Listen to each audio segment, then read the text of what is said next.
mga madam, welcome back again to my YouTube channel.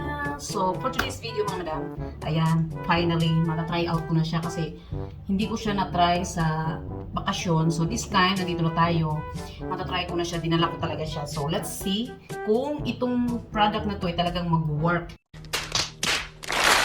Kasi marami-rami na yung aking whiteheads and blackheads. So, ang nangyari ngayon mga madam, matatry natin itong Labena. Ang butong saling ang aran. Yung nilalagay sa ilong mga madam. So, naglinis na ako and then mag-ano tayo muna, mag-toner. Sa ilong lang. Ayan. Nakikita ko sa TikTok mga madam. May isa pa kaso ito yung pinili ko. Kasi pag nagtatanggal tayo sa mga yung mga clinic na nagtatanggal ng ganitong pores, ang mahal. So dahil pauwi na ako ng Pilipinas, so nag-order ako nito, try out ko siya kung nag-work para naman makapag-tipid-tipid tayo sa pagtanggal ng ating mga whiteheads and blackheads. So diretso ko na lang din. So ayan, ito siya mga madam. Ang try natin, ayan o. Nose plants, pore strips. Ayan, medyo yung ating boses pagka, So dinala ko na talaga siya madam. Sabi ko wala na talaga akong time. So dito ko lang siya gagamitin. So paano kaya ito gamitin mga madam? Ano siya mga direction. Ayan, clean your face. Clean na natin yung ating face. Take a small amount and then apply and lay your nose. Cover with the main area. 8 to 15 minutes, get dry, peel away. Okay, so maglalagay tayo ng konti dito sa ating ilong kung saan maraming mga white and black heads. Ito siya. Tingnan natin kung mag-work talaga siya. Ay, naka-plastic pa siya. Tapos sabi dito, ibaba natin siya ng 8 minutes to 15. Tapos meron na din siya dito kasamang mga madam. Sa box, meron siyang kasamang ilalagay sa ilong. Ilalagay sa ilong. After natin lagay ng cream sa ilong kung saan. So, isa lang muna. So, good luck. Sana mag-workout. Sana totoo ang sinasabi nila sa TikTok na nakakatanggal talaga siya.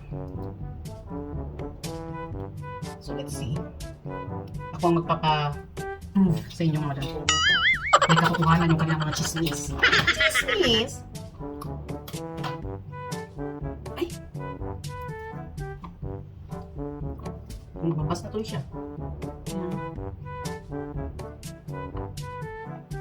Ilagay natin ito. Kunti lang muna natin, Ang bilis niya mag-sticky. Baka hindi na makahinga nito. So, abangan nyo mga kung proven. Papatunayan ko sa inyo kung ano talaga yung katotohanan. Ako ang kung totoo nga ba o hindi, ang kanilang chismis. Kung totoo, edi good. Kung hindi, edi bad for them. So, dyan lang muna kayo mga madam, 8 to 15 minutes. Abangan nyo. Parang takot ako sa kanya mga madam, baka pag totoo, ma-addict naman tayo kakagamit ito kasi medyo marami-rami at konti lang nilagay ko. Tapos dumikit na agad yung ating mga blackheads and whiteheads, no? Naku, delikado, ma-addict tayo nito. Baka pati ilong ko matanggal na nito, Pag naglalagay tayo nito mga madam, binababad muna natin siya kasi medyo mababa ang proseso. Ilang minuto pang ating paghihintay. Kaya naisipan ko nag-iisip muna tayo nung kakainin natin sa dinner. So ayan, dyan lang muna yan magbulat dito si boss. Ano na naman itong pinagagawa ko sa buhay. Pero magdadry na siya. Parang talagang totoo. Baka matanggal pati ilong ko, wala na tayong ilong. So dyan lang muna kayo mga madam. Oh no! 3 hours later. Ayan mga madam, tatanggalin na natin siya. Moment of truth. Oh no! Wala. Nakakatanggal talaga siya mga madam. Ayan napapansin yan? Ayan. Mamaya papakita ko sa inyo. Wow! Amazing! Totoo nga! Oh no!